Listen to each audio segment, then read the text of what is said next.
Shalom teman-teman semua. Seperti teman-teman yang ketahui, kita akan masuk ke dalam sesi talk show. Mungkin jarang ya teman-teman ketemu sesi talk show di persekutuan. Dan hari ini kalau teman-teman lihat di poster, sesi 4 talk show visi misi Holding onto the Vision akan disampaikan oleh Abang Christopher, Kak Duma, dan Bang Kawas. Jadi ini mereka-mereka ini siapa sih?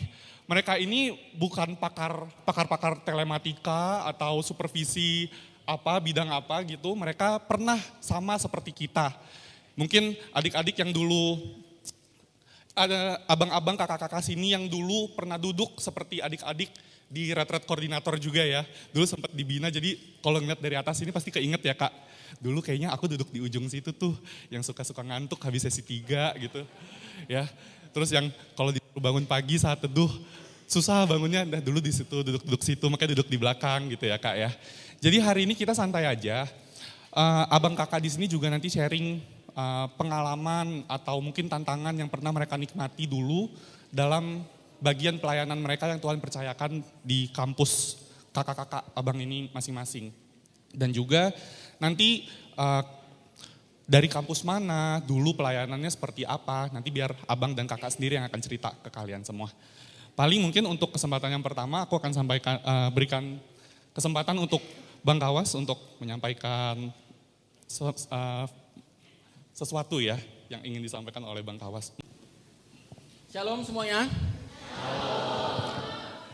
Ya, sebelum kita mulai sesi talk show ini, visi misi PMK, mari kita berdoa. Bapa di surga, selipkanlah mata kami untuk kami bisa melihat bagaimana cara Tuhan melihat. Singkapkanlah itu bagi kami. Dalam nama Yesus kami berdoa. Amin. Ya, shalom semuanya. Tadi disuruh perkenalan sendiri ya. Jadi namaku Kawas Rawan Tarigan ya. Di situ ada gelar depan dan belakang, bukan untuk sok-sokan atau pamer-pamer, tapi untuk ada yang mau diceritakan di situ ya, dan juga mungkin bisa jadi motivasi buat semua. Jadi aku Kawas Rawan Tarigan,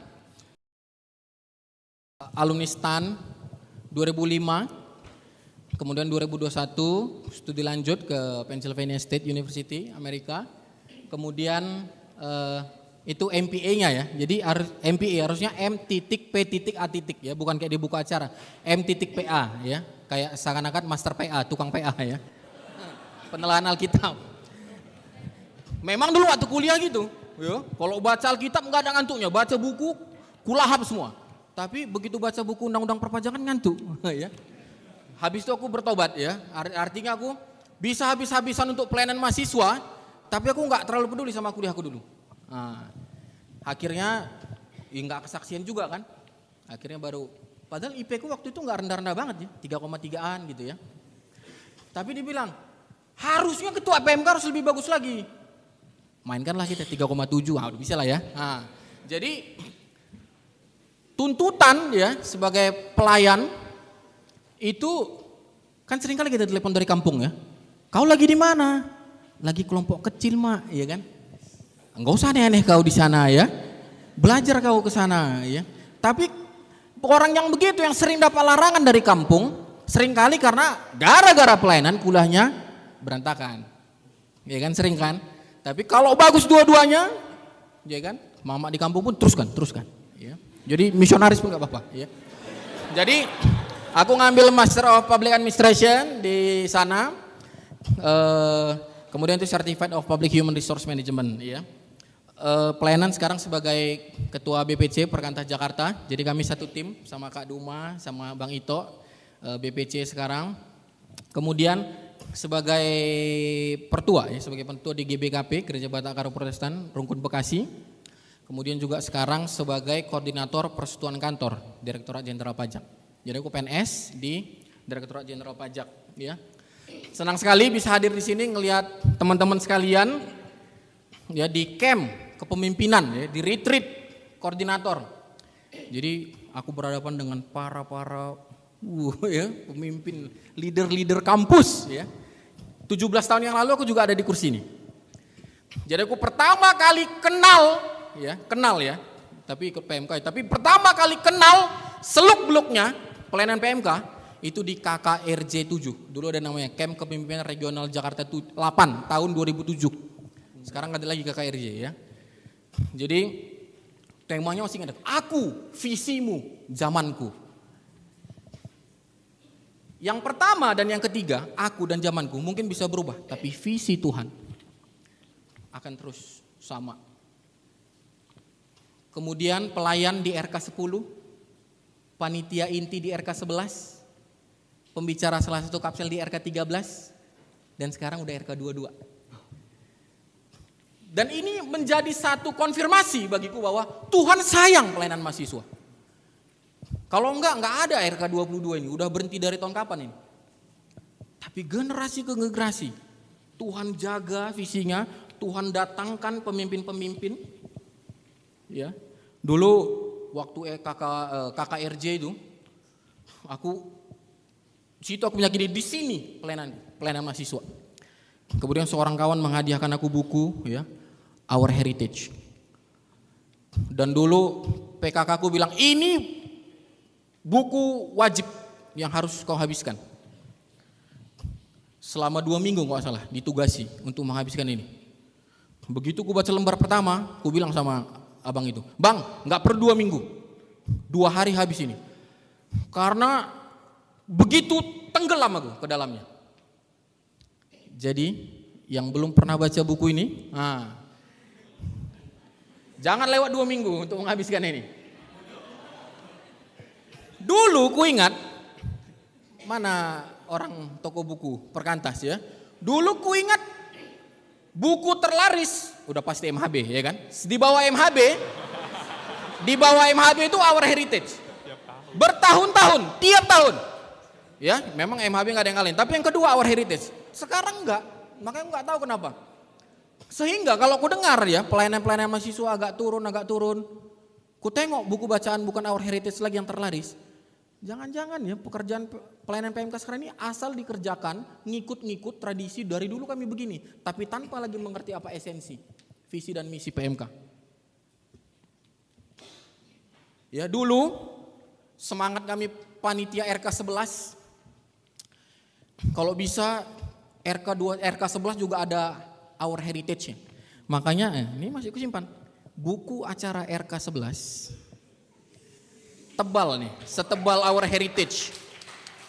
Eksposisi tokoh Daud, DAUD, dipilih Allah untuk dipakainya. Dan aku bilang buku acara ini harus jadi Our Heritage-nya RK 11. Jadi di dalam itu ada materi, visi, misi, strategi, lengkap semua. Sini jadi buku materi. Aku tengok tadi, coba pinjam buku acara, tipis-tipis ya. Rupanya isinya lembar catatan-catatan. Itu pun bisa jadi heritage. Kalau kau catat lengkap baik-baik, berapa puluh tahun lagi ketika kau baca itu 10 Maret sekarang 10 ya? 10 Maret 2024 Tuhan berbicara ini padaku, jangan tinggalkan pelayanan ini. Jadi itu dulu ya perkenalan kita. Perkenalan udah 10 menit ya. Iya bang, okay, tapi nggak apa-apa bang, lanjut bang. Ya, ingatkan nanti. Siap bang. Apalagi itu untuk sesi yang penting ya. Mas Pur jauh-jauh hari dia bilang bawa sesi tentang visi ya. Padahal masih 2023 waktu itu. Ya. Untuk kapan? Maret 2024. Aku pikir, ya. Nah. Kasih aku waktu 1 detik untuk berpikir Mas Pur. Oh ya udah, bersedia. Langsung aku bilang. Aku nggak bisa ya untuk ketika diundang ke kampus, lagu-lagunya nggak bagus. Itu kan menjadi salah satu indikasi orang yang ngerjain pelayanan asal-asalan, ya, nggak ngerti yang sebenarnya dikerjakan, hanya program turunan atau apa. Jadi aku sangat ingin ya men-sharingkan visi ini. Jadi kalau Amsal bilang tanpa visi maka liarlah rakyat, ya kan? Tanpa visi maka liarlah jemaat, maka liarlah orang, maka liarlah pengurus. Nggak tahu apa yang dikerjakannya. Satu ngerjakan apa, satu ngerjakan apa. Nggak tahu mana yang lebih penting. Nggak bisa memilih mana prioritas. Kenapa? Karena visinya belum dapat, nggak sama, versi masing-masing, apapun itu. Ya. Jadi kalau kau merasa kepengurusanmu sekarang agak liar, nah ini dia, back to the vision. Mari kita buka dari Matius 9 ayat 35 sampai 38. Kita akan baca bergantian. Belas kasihan Yesus terhadap orang banyak. Matius 9, 35 sampai 38. Matius 9 ayat 35 sampai 38. Ini persis ya di atas pasal 10. Jadi bagian akhir pasal 9. Aku baca ayat ganjil, teman-teman baca ayat genap ya. Bergantian sampai ayat 38. Belas kasihan Yesus terhadap orang banyak. Demikianlah Yesus berkeliling ke semua kota dan desa. Ia mengajar dalam rumah-rumah ibadat dan memberitakan Injil kerajaan sorga, serta melenyapkan segala penyakit dan kelemahan.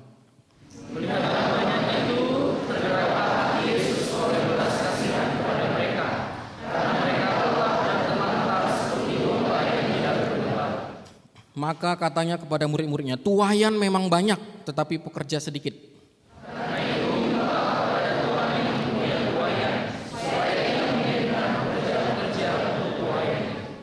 Ya, satu ayat singkat tapi banyak ya mengubah orang tentang visi. Belas kasihan, compassion Yesus kepada orang banyak. Matius mengawali bagian ini dengan kata demikianlah. Matius ini kan alumni STAN ya. Dia orang pajak, ikatan dinas, ya pemungut cukai, tapi jadi full time. Ikut Tuhan. Jadi kalau lihat Injil sinoptik yang lain, dia Injil paling rapi penulisannya. Ya, karena dia orang keuangan, suka nyusun duit. Ya kan? Siapa paling rapi mencatat khotbah di bukit? Matius, ya. Jadi termasuk gini-gini. Kalau bicara dia membicarakan Natal aja, kelahiran Yesus adalah sebagai berikut. Nah, kayak surat dinas, ya. Jadi ini juga gitu.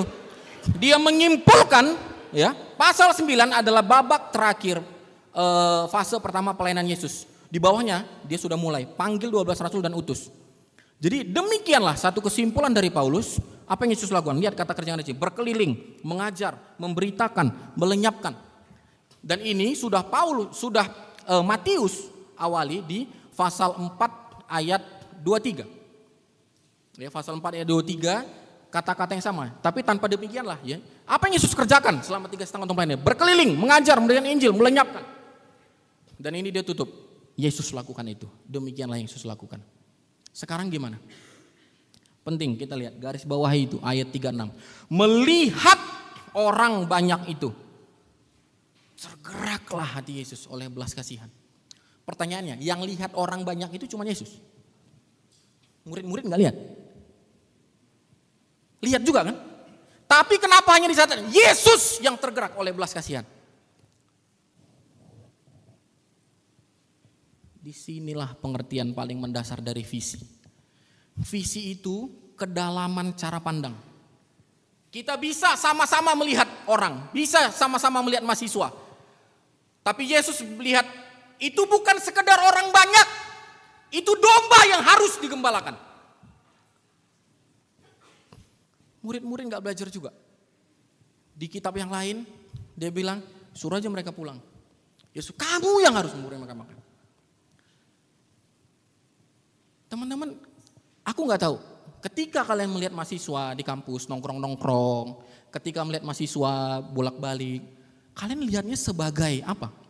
Mahasiswa atau domba yang perlu digembalakan? Kita melihatnya sebagai apa? Orang, angka. Aku kadang ya, kalau ngelihat kepengurusan sekarang suka kali ya dengan angka. Jumlah jemaat sekarang 365, jumlah kehadiran 50 orang, jumlah kelompok kecil. Itu bukan berhenti di angka dan statistik. Itu orang, itu domba yang harus digembalakan. Maka jangan lakukan pelayanan mulai dari aksi. Tapi mulailah dari visi. Dapatkan dulu itu. Makanya lagunya kan ya, berikanku hati seperti hatimu, berikanku mata memandang. Fill my eyes, oh my God, with the vision. Tuhan, biarlah aku bisa melihat ini seperti bagaimana cara Tuhan melihat, sehingga aku tahu apa yang Tuhan mau untuk kerjakan, supaya kita satu frekuensi. Tuhan, yang kau mau itu yang ku kerjakan.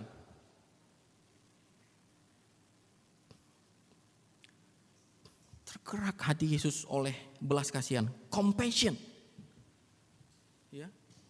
Ketika dia melihat vision, vision, ya, kedalaman cara pandang, tergerak dia oleh compassion. Baru mission, action. Makanya lihat pasal 10 dia panggil 12 rasul. Itu perikop pertamanya. Perikop keduanya dia mengutus 12 rasul. Jangan dibalik. Kita top down, dapatkan dulu visinya. Baru apa yang mau kita kerjakan untuk mencapai visi itu. Jangan dibalik. Datang-datang tiba-tiba, Bang gimana ya biar persekutuan lebih menarik? Terus tanya, emang persekutuan gunanya untuk apa? Biar menarik. Gimana buat yang menarik? Untuk apa persekutuan? Aku sering kalau pembinaan pengurus ke kampus tanya itu ya. Kau seksi apa, Dek? Seksi perlengkapan, Bang. Untuk apa ada seksi perlengkapan di PMK ini? Ya untuk ngurus-ngurus barang lah, Bang. Untuk kebaktian. Biar kayak gini. Untuk apa? Untuk apa itu? Akan terus kutanya untuk apa sampai ujungnya dia bisa jawab. Jawabannya adalah visi. Aku seksi perlengkapan untuk menghasilkan alumni yang jadi garam dan terang. Gimana kau menghubungkan seksi perlengkapan ini dengan visi? Menghasilkan alumni garam dan terang. Dengan serius aku menjaga perlengkapan ini semua. Ibadah berlangsung dengan baik. Tidak ada kendala teknis. Khotbah bagus nggak terganggu. Semua yang butuh peralatan ku gunakan. Injil diberitakan. Roh Kudus bekerja mengubah orang. Kau seksi apa, Dek? Kau seksi apa, Dek? Tanya lagi. Seksi doa, Bang. Yang kau kerjakan apa? Ya berdoa lah, Bang. Untuk apa kau berdoa? Untuk apa kau berdoa? Ngerti kan ya? Itu masih jawabannya berdoa. Di kampus lain jawabannya apa? Memastikan ada persekutuan doa, Bang. Ngerasa gak ada sense yang beda dari sini? Jawabannya masih teknis tuh. Tapi dengan aku mengatur persekutuan doa dengan bagus begini-begini, semua muara jawaban ini harus pada visi. Dengan doa begini, mengubah orang begini, ada mahasiswa yang bagus, nanti jadi alumni yang bagus. Berapa kali undang training MC, aku bilang untuk apa training MC ini? Menghasilkan MC-MC yang bagus, spiritual maupun skill. Untuk apa kita punya MC yang bagus, spiritual dan skill? Supaya di ibadah-ibadah yang kita lakukan, ibadah yang selalu berkualitas dan orang diubahkan dalam ibadah. Untuk apa orang ada diubahkan dalam ibadah? Supaya mereka ketika keluar dari kampus ini menjadi orang yang jadi berkat. Jadi semua, coba kalian para leader-leader, kalian evaluasi sekarang seksi-seksi yang ada di kampus kalian. Jangan-jangan kegemukan, orangnya aja yang banyak, kerjanya gak jelas. Belum lagi kita bicara pengurus ya, kesaksian. Kenapa aku tadi bilang strategis leader itu? Leader itu kan dia yang mengarahkan dan daya damage-nya itu lebih kuat. Kalau dia bagus orang bilang ketua PMK jadi kesaksian. Kalau dia jatuh berdosa, kesaksiannya juga alah ketua PMK pun rupanya kayak gitu juga. Bandingkan ya sama jemaat yang gak pernah datang. Kalau dia berdosa, orang pun gak tahu jangan dia Kristen atau enggak, ya kan? Tapi oke lah orang tahu dia Kristen. Tapi kan, kayak gitu ya orang Kristen. Nah gitu berhenti di situ mungkin. Tapi ketua PMK, pengurus, makanya pengurus itu jangan terlalu gemuk lah ya. Orang berapa kali pengurus bukan badannya ya langsung lihat kanan kiri jumlahnya. Aku ceritanya karena di STAN begitu. Ini pengalamanku di STAN. Kami dulu namanya kampus plat merah. Pola pikirnya aja udah macam kantor. Ketua, wakil ketua, sekretaris, bendahara, seksi, wakil seksi, ada gitu-gitu. Sampai 10 seksinya. Kepengurusan itu bisa 60, satu seksi 6. Jadi gak tahu lagi kita mana yang pengurus mana enggak saling hafal pun. Tapi aku yakin ada kampus yang mirip-mirip kami dulu. Akhirnya di Pangkas itu pernah jadi 5 seksi doang. Jadi tahu, setiap orang harus tahu kita ngerjakan PMK ini untuk apa. Semua muaranya harus ke situ ya. Jadi bicara vision dulu, terus kau ada indikator yang terus menjagamu yaitu compassion.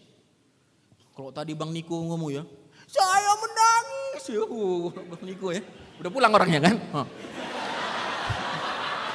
Pertanyaannya ya. Tapi itu mengingatkanku tentang satu hal penting. Kapan Kapan terakhir kali kau menangis bagi PM kamu? Aku itu menjadi refleksi, aku duduk belakang tadi. Kapan kau terakhir kali menangis bagi PM kamu? Kok begini ya Tuhan? Tadi bukan terbanyak eksistensi, kok MIPA nggak ada? Aku memang selalu kucek, RK berapa? 22, berapa orang stan? Oh tadi langsung salam, aku stan. Jangan sampai stan nggak ada, kan gitu. Tapi bukan eksistensi, tapi aku mendengar dari jauh ya. Aku selalu mendedikasikan hidupku iyalah ya, pelayananku. Paling tidak minimal sekali satu dalam semester aku harus balik ke kampus. Jadi selebihnya kan aku hanya dengar dari jauh. Bible study, gimana di stan? Masih ada nggak orangnya ini? Selatan 2, oke, puji Tuhan. Gimana? Dengar dari jauh. RK 22, udah gimana sekarang stan? Ada bang, 5 orang, puji Tuhan. 6 orang, puji Tuhan. Kapan kau terakhir kali punya compassion? Ketika melihat orang-orang kok jemaat dikit datang, apa ada yang salah? Dia lebih milih nongkrong di kafe, dia lebih nongkrong di kantin, dia lebih milih kumpulan. Saingan PMK kadang bukan yang non PMK. Saingan PMK seringkali sesama PMK, tapi yang bukan PMK. Apa itu namanya? Dulu di stan itu namanya ada Horas, himpunan orang rantau asal Sumatera Utara. Wah, lebih rame dia kalau kumpul-kumpul. Terus kita pikir Injil, ya, berita yang indah harusnya lebih memikat orang. Harusnya lebih memikat orang daripada yang lain. Habis itu kita evaluasi, ya. Jadi bicara tentang visi itu tidak eksklusif ya, terminologi Kristen. Semua orang bisa bicara visi. Secara kamus saja ya di Oxford Dictionary itu ability to see, ya, ability to think about or plan the future. Atau KBBI Indonesia, kemampuan untuk melihat, merasakan sesuatu yang tidak tampak melalui kehalusan jiwa dan ketajaman penglihatan. Tapi ini kan visi secara umum ya. Ada yang unik tetap visi kekristenan itu. Yaitu ini seakan-akan kemampuan dari kita ya, ability-nya itu dari kita. Kita enggak, kekristenan melihat bahwa visi itu bukan untuk dicari-cari lagi aku visiku apa. Tapi kita menyelaraskan dengan apa yang Tuhan mau. Udah.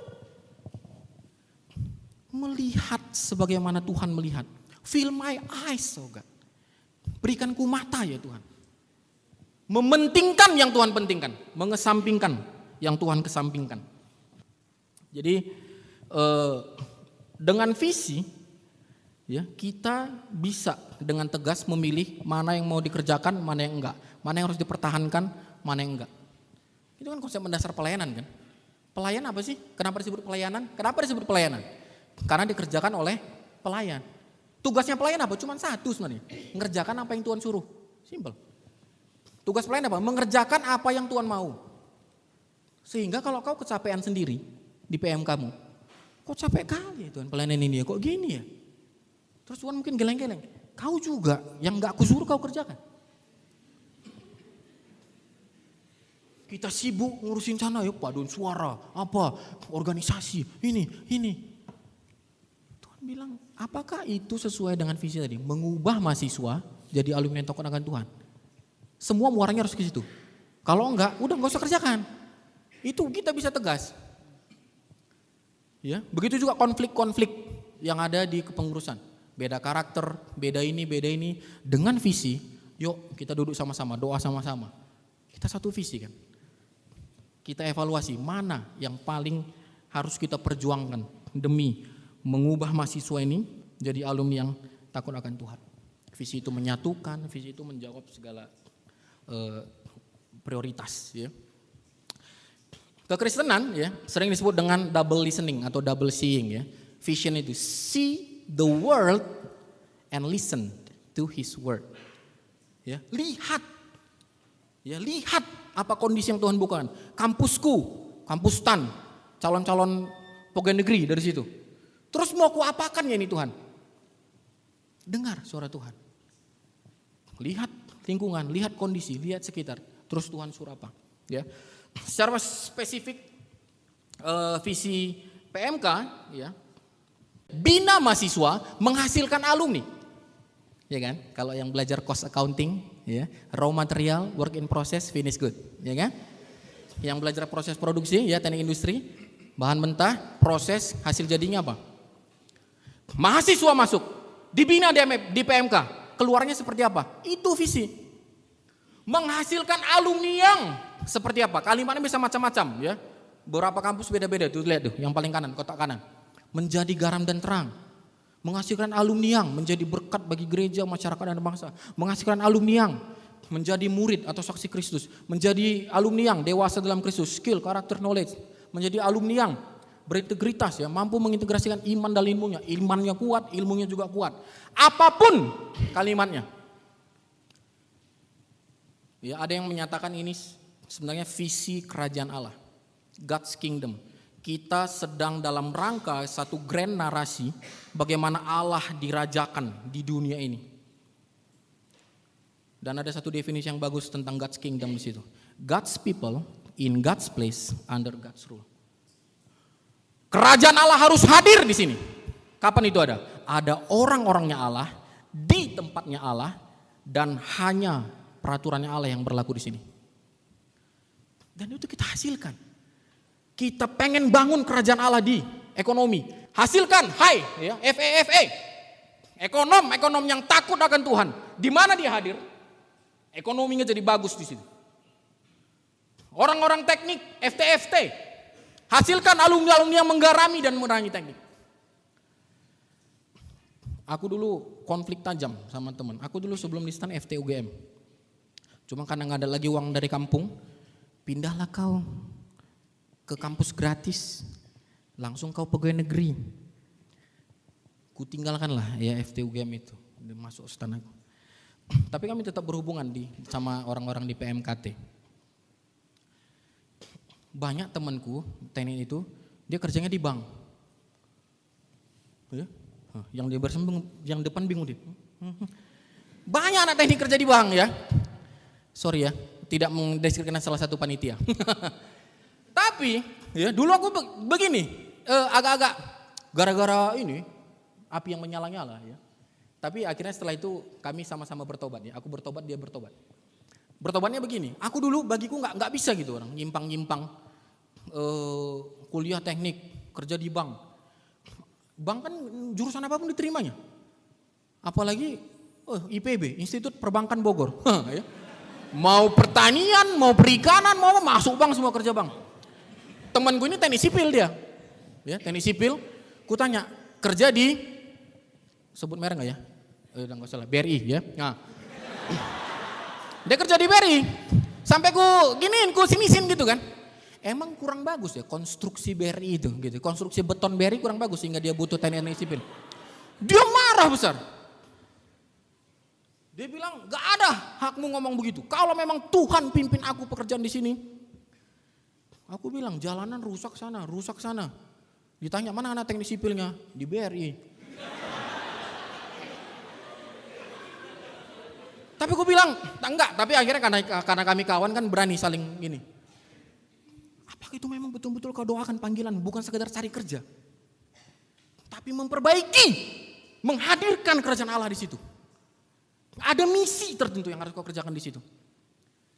Nah, kenapa kami sama-sama berdoa? Akhirnya dia sekarang dia udah tinggi sekarang, kepala cabang mana gitu. Dan dia bangun persuruhan kantor. Aku pikir memang ke situ bagiannya. Jadi sekarang aku nggak melihat se-strict dulu lagi. Ya, mungkin ada yang kerja di bank, walaupun bukan jurusan perbankan dan kawan-kawannya. Kalau memang kau jadi berkat di sana harus kau kerjakan. Kau jadi garam dan terang di sana. Gitu ya. Jadi apapun kalimatnya menghasilkan alumni yang tadi ya menghadirkan kerjaan Allah. Terus menariknya kalau kita lihat PMK ini ya. PMK ini persekutuan mahasiswa Kristen. Apa yang membuat dia unik, berbeda dengan elemen-elemen kampus yang lain? K-nya itu, Kristennya itu. Kalau cuman P, persekutuan, tempat orang ngumpul, nongkrong-nongkrong, main gitar, organisasi. Apa bedanya kita sama elemen kampus yang lain? M juga, nggak ada bedanya, namanya di kampus, pasti perkumpulan mahasiswa. Yang membedakan adalah K-nya itu. Jadi kalau kau hanya mau jadi mahasiswa, nggak repot. Asal kau lulus masuk kampus itu jadi mahasiswa. Tapi membina mahasiswa Kristen yang menunjukkan Kristus dalam hidupnya, itu cerita lain. Injil harus disampaikan. dibina dia bagus-bagus. Sama juga dengan alumni.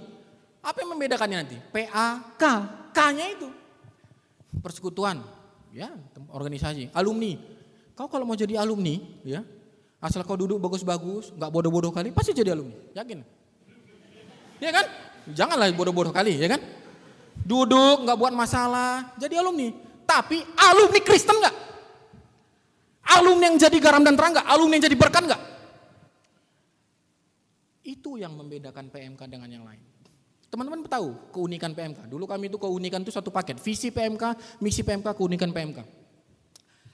Sekitar ada 7 movement lah ya. Bible movement, prayer movement, discipleship movement ya. Itu bilang keunikan PMK, hanya ada di PMK. Tapi kalau dipikirkan, keunikan itu udah nggak unik lagi sebenarnya. Ada banyak gereja-gereja sekarang sudah mengerjakan Bible movement, discipleship movement, prayer movement. Paling 2 lah yang bertahan, student movement sama interdenominasi movement.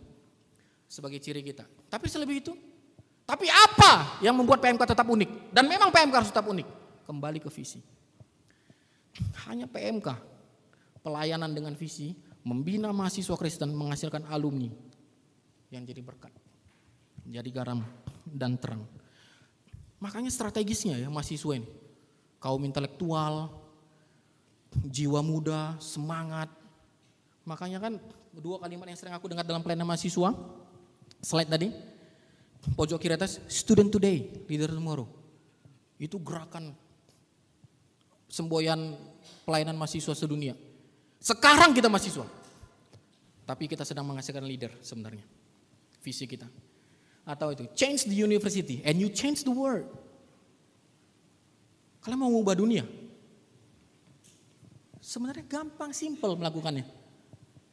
Jadi sering dibilang ya, think globally, act locally. Bina mahasiswa bagus-bagus di kampus. Kemana nanti dia Tuhan utus? Dia jadi berkat di sana, mengubah, bawa perubahan. Dia jadi garam di sana, bawa rasa. Dia jadi terang di sana, mengenyahkan kegelapan di bidangnya. Bina mahasiswa di kampus, bagus-bagus. Karena itu siapa bilang Tuhan gak sayang Indonesia? Dan siapa bilang Tuhan tidak sedang bekerja di Indonesia? Selama masih ada PMK, aku menyaksikan dengan nyata gitu, bahwa Tuhan terus bekerja. Makanya orang-orang yang akan mengubah Indonesia ini jadi lebih baik. Ya. Tapi sebaliknya, potensi yang ada di mahasiswa, maka yang kita hasilkan nanti leader atau perusak. Karena mereka kaum intelektual. Kalau merusak pun, ya, kalau orang bodoh apa sih dosanya, ya kan? Maling celengan, ya kan? Maling ayam. Tapi kalau orang intelektual, maling APBN, maling anggaran. Jadi kaum intelektual ini salah satu strategis ya, satu sisi strategis ketika kita menangkan di kampus, dia jadi alumni yang jadi berkat. Tapi kalau itu kita biarkan, kita abaikan, kita merasa baik-baik saja gitu ya, pembinaan begitu-begitu saja tanpa hasil. Sebenarnya kita juga sedang ya ngambil bagian dalam kerusakan.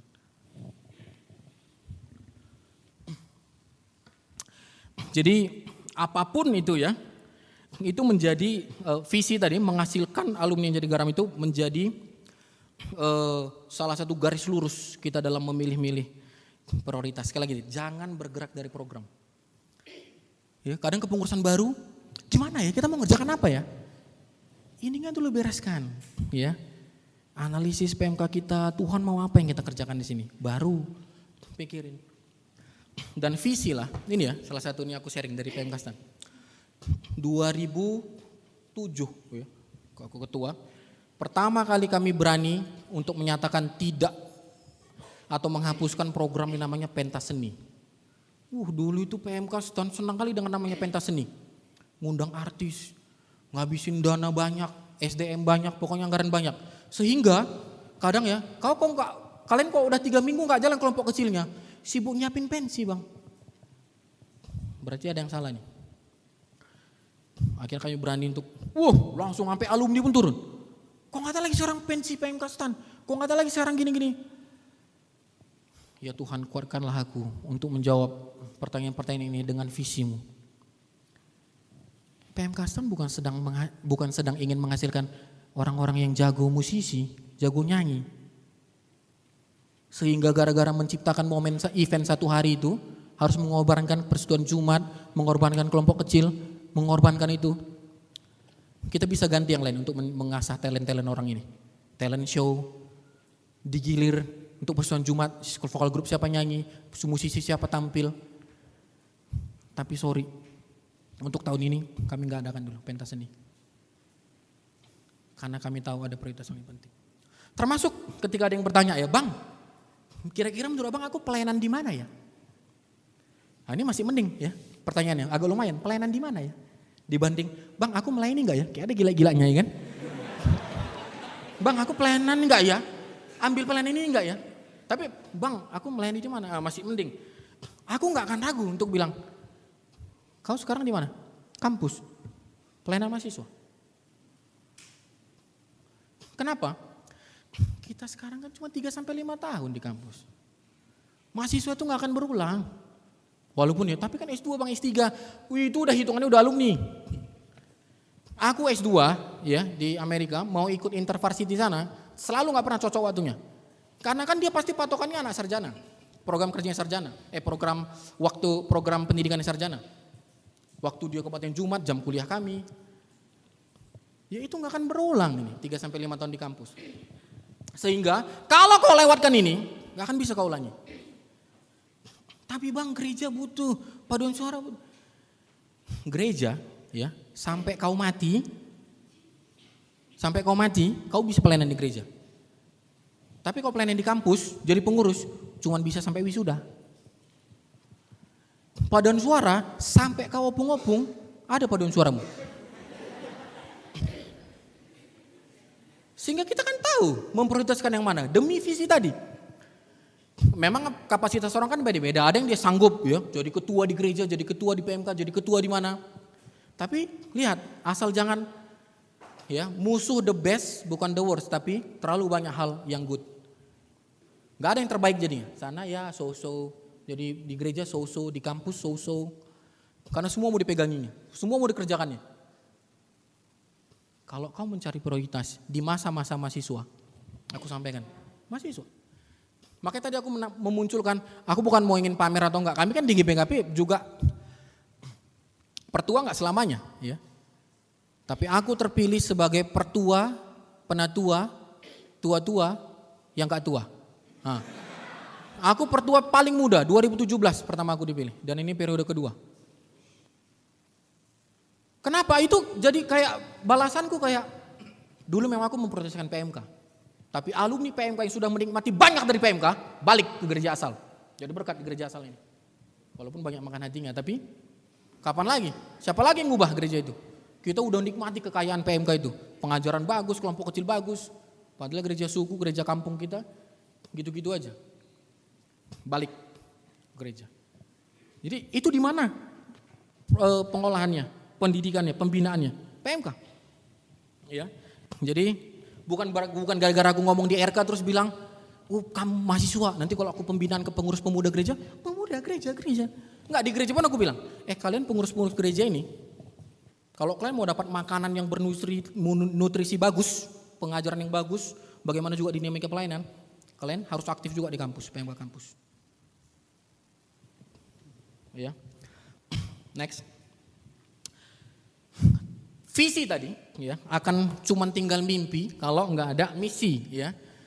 Misi PMK itu sering disebut dengan 4P ya, bukan P4 ya, karena P4 ada di pengutusannya. 1 penginjilan, P1, P2 pembinaan. Ya, bukan pemuridan. Karena pemuridan ini seluruhnya namanya ini misi permuridan, menghasilkan murid, memuridkan orang. Jadi yang P2 itu pembinaan. Ketiga pelipat gandaan, kemudian P4 pengutusan ya. Jadi aku tulis di pojok kanan atas itu ya, misi itu sebenarnya artinya pengutusan ya, pengutusan. Jadi missio Dei, misinya Tuhan. Kan itu yang kita kerjakan, visinya Tuhan kita kerjakan, misinya Tuhan. 3 dia, missio Christi. Bagaimana Kristus diutus datang, kemudian missio apostolorum. Kristus mengutus rasulnya pergi, itu Matius 10 yang kita baca tadi. Di bagian bawah yang kita baca tadi, kemudian missio ecclesiae, bagaimana gereja diutus. Dan kita PMK, Perkantas sebagai para church juga bagian dari missio ecclesia tadi. mengikuti untuk apa misi itu. Karena itu 4P ini ya, dari penginjilan sampai pengutusan. Dari mana sih ya program ini, pola ini? Jadi dari teladan Yesus. Ingat tadi Matius 9, 35 sampai 38 aku bilang, lihat kata kerjanya. Apa sih yang Yesus lakukan dalam pelayanannya? 4P. Injili, bina, panggil, utus. Injili, bina, panggil, utus. Kita tiru pelayanan rasul-rasul. Kalian 3 hari ini udah belajar bagaimana Paulus ke Timotius. Injili, bina, utus. Ke orang yang cakap mengajar yang lain. Makanya satu pendeta di US namanya Dale Galloway, dia bilang ya, visinya nih, aku bukan hanya sekedar menghasilkan pemimpin, tapi pemimpin yang akan memimpin pemimpinnya para pemimpin-pemimpin. Berapa lapis? Jadi dia bilang gak sederhana yang kita kerjakan ini. Orang yang di depan kita sehari-hari kita jumpai, mungkin akan jadi pemimpin yang akan memimpin para pemimpin yang akan memimpin para pemimpin-pemimpin. Janganlah asal-asalan ngerjakan PMK ini. Visi kita besar. Orang kita bina di PMK, keluar dia jadi berkat. Dan juga ini kan satu ajaran inti kekristenan. Mengubah orang dari sinful menjadi safe.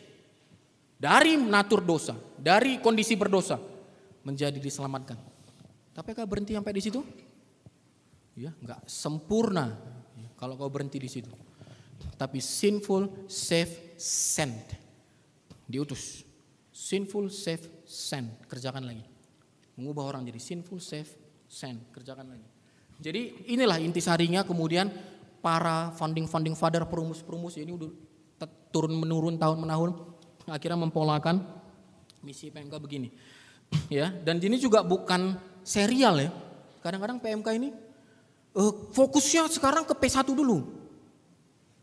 Padahal di tahun itu kan ada alumni yang mau lulus, nggak ada dilengkapi dia dengan P4 gitu.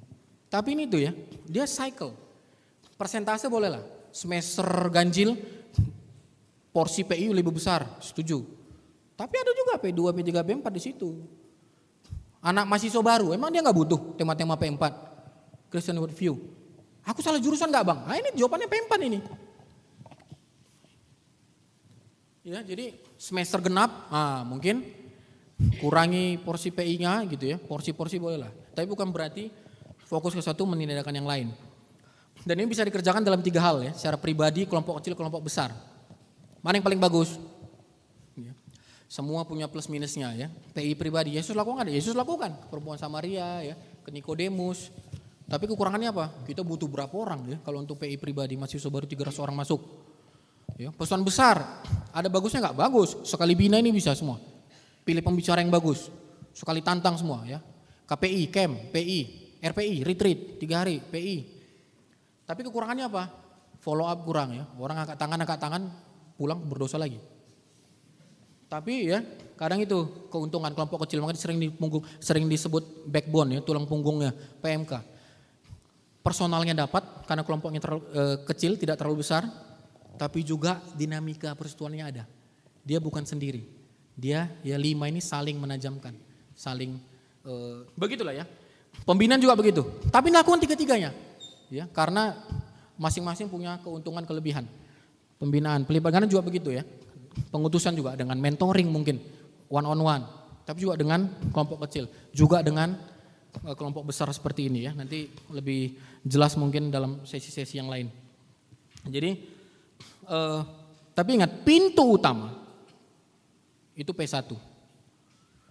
Nggak mungkin orang bisa diubah dalam pembinaan, diutus kalau belum diselamatkan, kalau belum terima Injil. Tema kita nih, gospel, shape leaders. Bang Niko tadi sampai teriak-teriak tentang Injil. Jangan main-main, serius ngerjakan penginjilan. Karena tanpa pintu masuk yang itu, ya memang dalam kedaulatan Tuhan dia bisa ngubahkan orang siap kapanpun, ya. Tapi siapalah bagus-bagus. Ya, Roh Kudus pun leluasa dia bekerja kalau udah kita siapkan semua bagus-bagus. Orang masuk PMK dengan segala kondisinya, entah dari kampung, entah non-Kristen, entah dari apa, tapi begitu PMK dia ketemu Kristus. Baru kita bina, kemudian dia akan melanjutkan pelayanan ini ya. Kemudian P2, pembentukan karakter murid ya, nutrisi pertumbuhan. Apa yang perlu di highlight dari P2 ini? Apa tadi? Pentingnya pengajaran sehat. Ya, pentingnya keteladanan, pentingnya disiplin rohani. Jadi di buku ini ya, Heritage RK11 ini itu dijelaskan lebih rinci lagi. Cuman nggak mungkin ku masukkan di slide ini karena kecil-kecil. Ini ada profilnya. Jadi jangan asal-asal lanjut. Jadi sekali lagi, man oriented, bukan program oriented. Jangan RPI udah centang. Tapi orangnya ini ada profilnya P1 ya. Mencintai Tuhan, membenci dosa. Kemudian P2 gitu ya, haus akan pembinaan, rajin persekutuan, punya jam doa, satu dunia dengan ada profilnya, jangan asal lanjut. Ya, kemudian P3 itu ya, regenerasi bukan ya di ujung-ujung kepengurusan. Begitu ini baru. Tapi dari awal kita siapkan dia. Ya ingat proses regenerasi Yesus. Aku kerjakan, kau lihat. Itu pasal-pasal awal Matius. Terus aku kerjakan, kau kerjakan, barengin. Pelayanan bareng, baru yang ketiga. Sekarang kau kerjakan, aku lihat. Ya, P3 kemudian P4 utus dia, perlengkapi. Tema-tema penting tentang dunia kerja, Christian worldview. Tema-tema pasangan hidup. Ya. Banyak alumni hilang gara-gara salah kawin.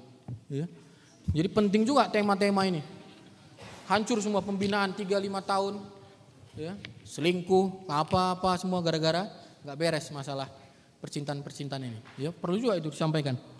Jadi visi akhirnya ya yang akan menjaga pelayanan ini tetap baik. Aku tutup ya dengan satu kalimat dari Rasul Paulus di hadapan Agripa itu, bukannya membela diri, malah dia bilang, "Ya Raja, hendaknya kau tahu terhadap visi dari surga itu tidak pernah aku tidak taat." 2 kali kata negatif di situ. Tidak pernah aku tidak taat. Aku membayangkan kalau pengurus-pengurus PMK ya, yang setia pada visi yang dari surga itu tidak pernah tidak taat. Mengesampingkan segala sesuatunya demi visi tercapai. Aku yakin Indonesia akan lebih baik, dunia akan lebih baik. Jadi jangan tanya, Tuhan kok gini-gini aja kondisi kami. Mungkin Tuhan nanya balik. Terbalik, kayaknya aku yang nanya, kok gini aja kondisinya, kau udah di situ. Apa yang kau kerjakan? Tuhan berkati.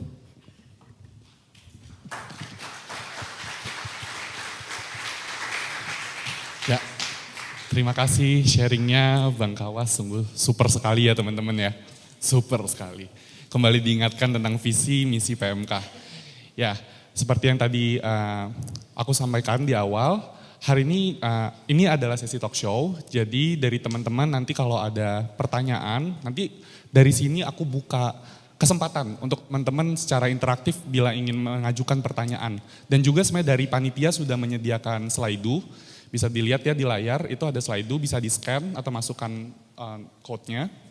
Untuk kalau teman-teman kayaknya nggak pede nih sama pertanyaan teman-teman atau belum mau menyampaikannya tapi nggak didengar sama teman-teman lain, mau anonim gitu. Nah boleh scan dari slide itu aja. Nah mungkin juga biar ini kita menjadi diskusi kita bersama ya. Aku tertarik dari apa yang disampaikan Bang Kawas dan mungkin nanti juga ini kesempatan untuk Kak Duma dan Bang Ito untuk sharing, boleh sharing gitu ya. Di kali ini dan 3 hari 2 malam ini kita akan banyak sekali bahas tentang bagaimana Allah memberikan visi kepada mahasiswa untuk melayani di kampus. Tapi kalau kita ingat lagi, kita rewind lagi, mungkin aku juga ingat diriku, aku dari Fakultas Farmasi Universitas Pancasila dulu 2014, aku tuh gak pernah terpikir pilih kuliah, pilih kampus, itu masuk untuk pelayanan. Pasti cita-cita waktu awal masuk kampus itu adalah kita mau sekolah yang benar. Jadi alumni biar kerja bagus, nanti punya karir yang bagus gitu, pilih sekolah yang bagus gitu. Nah pas masuk kampus ternyata kita ditemukan satu situasi baru, yaitu adalah Allah memanggil kita untuk pelayanan. Dan tadi seperti yang Bang Kawas sampaikan juga tadi melalui firman-Nya gitu, Yesus sendiri saat melihat jemaat, dia tergerak, hatinya tergerak. Aku merefleksikan diriku dulu waktu aku masuk ke dalam pelayanan di kampus, Tuhan memberikan kegerakan itu juga dalam hatiku. Dan saat itu aku langsung bilang, yakin, iya ini konfirmasi dari Tuhan bahwa Tuhan ingin memanggil aku untuk masuk ke dalam pelayanan di kampus. Bang Ito, Kak Duma, dan Bang Kawas dulu nih di zaman abang dan kakak nih, apa sih yang bikin kakak dan abang nih yakin, oh waktu aku jadi mahasiswa, Tuhan panggil aku untuk pelayanan di Bang Kawas di STAN, Kak Duma di UNTAR, Bang Ito di UI waktu itu. Apa yang bikin abang dan kakak tuh yakin? Sehingga kan kalau 4 tahun kuliah pasti dong abang kakak berkomitmen sampai akhir menjadi pengurus, bahkan sampai udah jadi alumni sudah berkontribusi di dunia profesional, abang kakak masih memberikan waktunya untuk care, untuk peduli dengan pelayanan yang ada di kampus. Apa sih yang bikin abang dan kakak tuh yakin waktu itu? Mungkin dari Kak Duma boleh men-sharingkan. Tes. Oke, selamat, aku kenalin diri juga berarti. Boleh. Selamat Ya. pagi teman-teman, nama saya Duma. Saya alumni Fakultas Psikologi dari Universitas Tarumanegara gitu ya. Kayaknya anak Untar hari ini nggak ada yang datang kayaknya. Oke. Oh ada. Ada ya. Boleh angkat, boleh Boleh berdiri angkat nggak? tangan, Berdiri, Untar? biar kita mau cuma lihat. Oh itu Untar. Berarti ini harapan Tangannya doang, satu-satunya badannya ya. nggak ada. Dari aku. Harapan satu-satunya dari Iya. Oke. Oke. Jadi waktu itu aku jadi ketua PMK itu waktu tahun 2004 ya. Terus kalau dari pertanyaannya apa sih yang membuat aku akhirnya memilih pelayanan mahasiswa? Kebetulan banget teman-teman aku udah ikut kelompok kecil dari gereja gitu ya. Jadi waktu di remaja aku tuh udah ikut kelompok kecil dan kebetulan banget pembina remajaku itu orang-orang binaan perkantas gitu. Jadi aku di brainstorm oleh PKK-ku bahwa kamu harus pelayanan sampai akhir hidup kamu gitu ya. Dari awal udah langsung kayak gitu, PKK-ku agak-agak radikal lah soal ini gitu ya. Jadi pokoknya kamu harus pelayanan gitu ya. Oke, jadi sampai di kampus emang yang pertama kali aku cari itu pelayanan mahasiswa langsung. Jadi aku agak beda ya, aku udah dibina di luar nih, baru akhirnya pas di kampus langsung nyari gitu. Cuma pada saat pelayanan di mahasiswa, pada saat pertama kali aku hadir di Untar itu ya, itu nggak sesuai dengan ekspektasi sih sebenarnya ya. Pertama, ibadahnya tuh gimana ya, sedih lah pokoknya gitu ya teman-teman ya. Aku kan walaupun aku dari gereja tradisional tapi pengennya namanya juga masih mahasiswa ya, pikirannya ibadah tuh harus yang musiknya bagus lah apa segala macam. Kok ini sedih teman-teman gitu ya, pemusiknya tuh bisa nggak nyambung antara lagu dan nyanyian tuh bisa nggak nyambung gitu ya teman-teman. Jadi saya juga bingung kenapa ada yang hadir di persekutuan itu sebenarnya gitu ya. Tapi itu anugerah Tuhan aja kayaknya ada mahasiswa yang hadir di persekutuan POUT ya namanya, Persekutuan Oikumene Universitas Tarumanegara. Gitu ya teman-teman. Jadi itu sih kalau aku latar belakangnya akhirnya pelayanan di mahasiswa. Jadi latar belakangku udah dibina di luar nih di gereja gitu ya. Baru langsung akhirnya ke mahasiswa. Aku nggak tahu kalau Bang Ito sama Bang Kawas. Mungkin Bang Ito, kalau Bang Ito dulu apa yang meyakinkan Bang Ito nih masuk ke pelayanan ke mahasiswa? Iya, selamat siang teman-teman. Jadi perkenalan dulu ya. Namaku Christopher Salangka, cuma biasanya memang sejak kuliah dipanggilnya Ito. Asal kampus itu dari Fakultas Teknik UI. Angkatannya sama kayak Bang Kawas ya. Ada ya teman-teman dari FTUI di sini mungkin.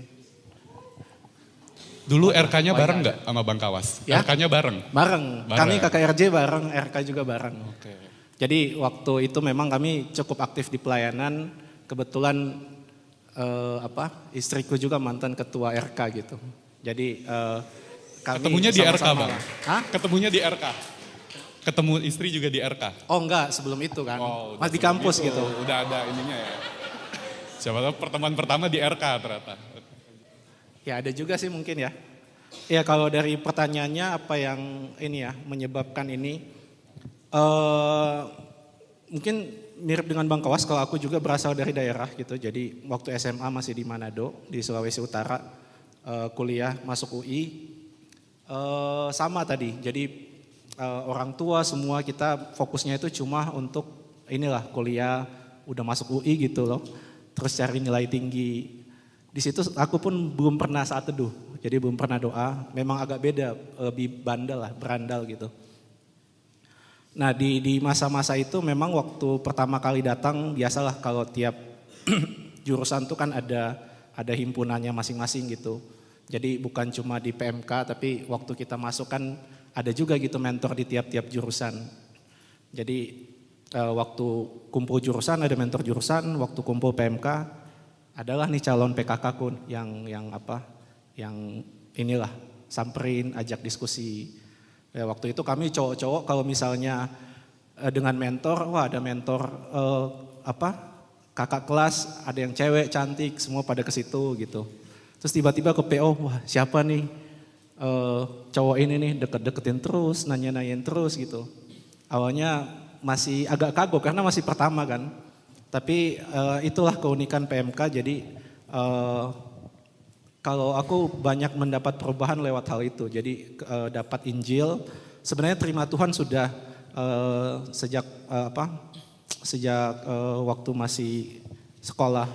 Tapi di situ memang dapat PKK yang tough, yang benar-benar care. Walaupun dia banyak ditolak di awal. Jadi tim kelompok kecil kami semuanya dulu ada istilah zamanku SO ya, study oriented. Jadi kami masuk kelompok kecil yang sangat mementingkan nilai tinggi atau IP tinggi. Jadi kalau ada ajakan buat ketemuan, kalau ada tugas, kalau ada apa, itu nomor satu. Dan di dalam kelompok kecil kami juga kami ada yang ngekos, aku ngekos, teman-temanku ada yang pulang. Jadi sulit memang untuk mendapatkan waktu ya. Tapi yang membedakan itu teman-teman, kalau kita bicara mentor di himpunan, mereka punya objektif tujuan, yang penting kita bisa sharing bagaimana menghadapi kehidupan kampus, tapi stop sampai di situ. Nah, perbedaan yang tadi disebutkan Bang Kawas adalah PKK tuh jauh melihat lebih lagi gitu. Jadi waktu pun kami kesulitan menemukan waktu kelompok kecil, kami akhirnya didekatin satu-satu di WA. Kamu di mana? Ayo makan siang bareng, di traktir lumayan kan. Lagi makan siang mulai dipancing nih, gimana kuliah? Oh ada masalah apa? Kebetulan PKK ku pinter sih, jadi dia bisa jelasin. Wah lagi enjoy, tiba-tiba gimana saat teduh? Wah langsung shock, lagi makan langsung jadi kelompok kecil nih di warteg. Gitu. Tapi itulah kesan-pesan gitu. Dan akhirnya itu terus berlanjut, jadi memang di situ aku menikmati ada transfer hidup sebenarnya. Jadi bagaimana jadi PKK itu pengembala yang bukan hanya kita PA gitu MHB, tapi juga ya hidupnya tuh kita bisa belajar dari dia. Bukan hanya masalah sukses tapi masalah misalnya kegagalan gitu, bagaimana kita bangkit di situ, gimana kita berjuang jaga saat teduh di tengah-tengah tugas yang deadline. Dan itu yang aku nikmati sebenarnya. Jadi pertumbuhanku banyak dilalui di kelompok kecil, aku banyak mengenal Tuhan, rajin, jadi dari kenal saat teduh sampai disiplin saat teduh, itu PKK ku beberapa kali nginep di kosanku, cuma supaya bisa saat teduh bareng pagi-pagi. Mungkin metode sekarang beda ya, tapi esensinya sama teman-teman. Di situ ada perhatian yang dalam gitu, supaya teman-teman itu benar-benar bisa merasakan gimana kita menikmati gitu firman Tuhan mulai dari saat teduh, kemudian diajak ke persekutuan, kelompok kecil. Nah kalau aku mungkin lebih menikmati di situ dan akhirnya terus menjadi pengurus sampai menjadi sempat juga jadi koordinator POFT. Baik, terima kasih Bang Ito. Mungkin tepuk tangan dulu. Mungkin sebelum aku lanjutkan, aku buka sesi pertanyaan dari teman-teman. Bila ada yang ingin bertanya langsung dan juga mungkin spesifik langsung ke Bang Kawas atau Bang Ito atau Kak Duma. Mungkin dari yang Untar nih mau nanya sama Kak Untar langsung mumpung ada kakaknya di sini. Mungkin kalau ada yang mau bertanya langsung karena sebenarnya pertanyaan udah numpuk nih di Slido. Jadi sebelum kita jawab yang di Slido mungkin kalau ada yang mau bertanya langsung. Oke, shalom kakak abang, terima kasih untuk materinya. Perkenalkan aku Edel Anastasia dari PMK Mercu Buana yang kebetulan dipercayakan menjadi ketua PMK. Jadi aku mau menanyakan ke Kak Duma, karena tadi Kak Duma sempat singgung kalau Kak Duma pernah menjadi ketua PMK. pertanyaannya, seperti yang kita tahu kadang proker atau bahkan visi misi itu tuh turunan, terutama untuk proker gitu ya. Karena kayak udah turunan tuh dari alumni atau bahkan angkatan-angkatan yang sebelumnya.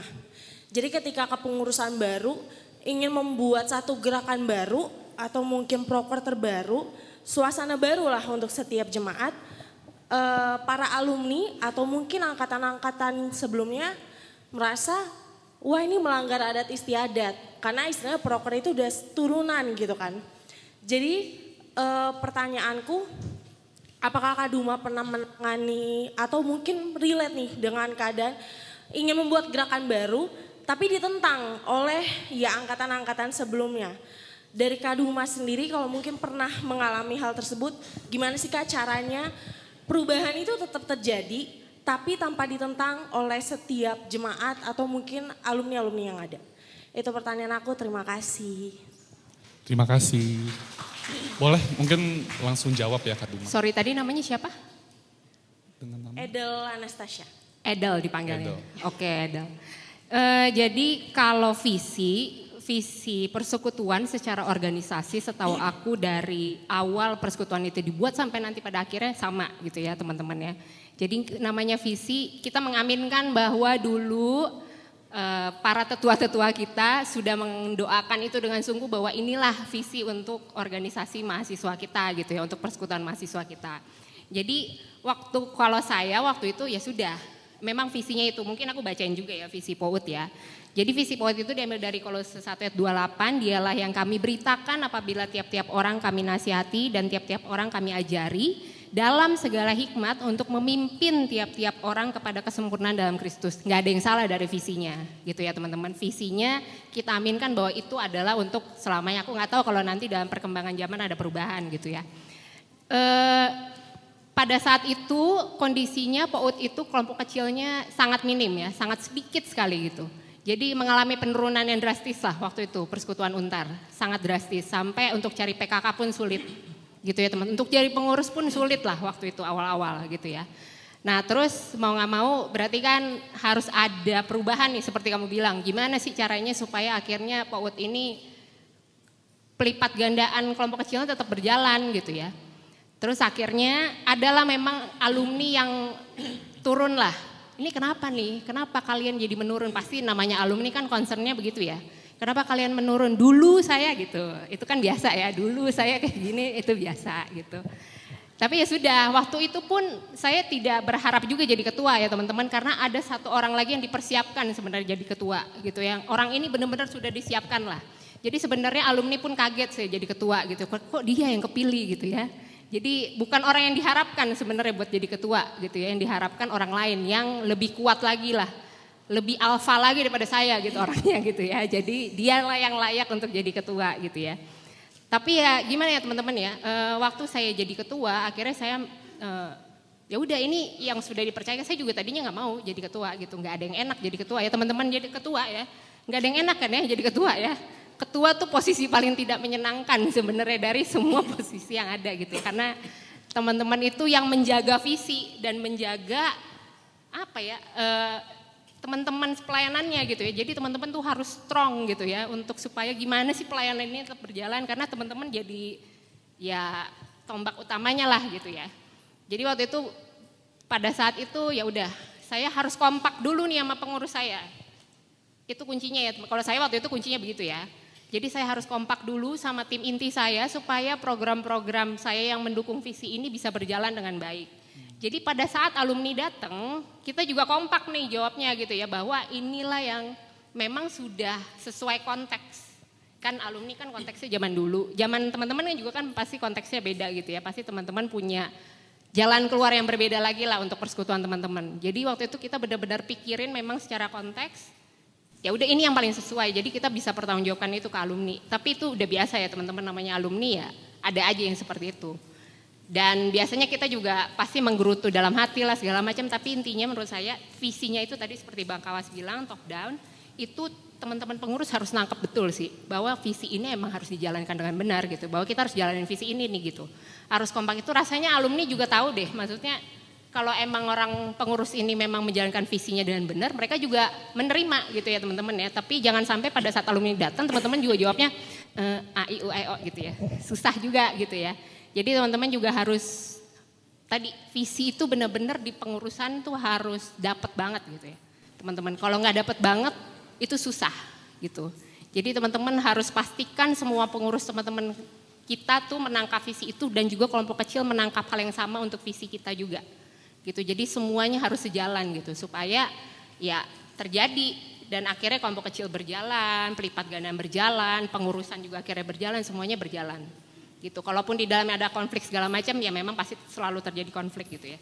Tapi itu tadi pada saat kita ada program tertentu pastikan dulu programnya itu bisa apa aja sebenarnya tapi pastikan teman-teman dapetin visinya dulu. Itu yang paling penting sebenarnya. Visinya teman-teman harus dapat ada di hati, ada di pikiran. Dan itu semua bisa berjalan, gitu sih. Itu kira-kira, menjawab pertanyaan enggak kira-kira ada, apa ada tambahan pertanyaan lain? Terjawab ya. Baik, terima kasih atas jawabannya Kak Duma. Mungkin selanjutnya satu pertanyaan lagi yang langsung tadi di depan. Boleh Kak, yang di depan tadi. Terima kasih buat Kak Kawas, Kak Duma ya sama Kak Ito atas sharing-sharingnya.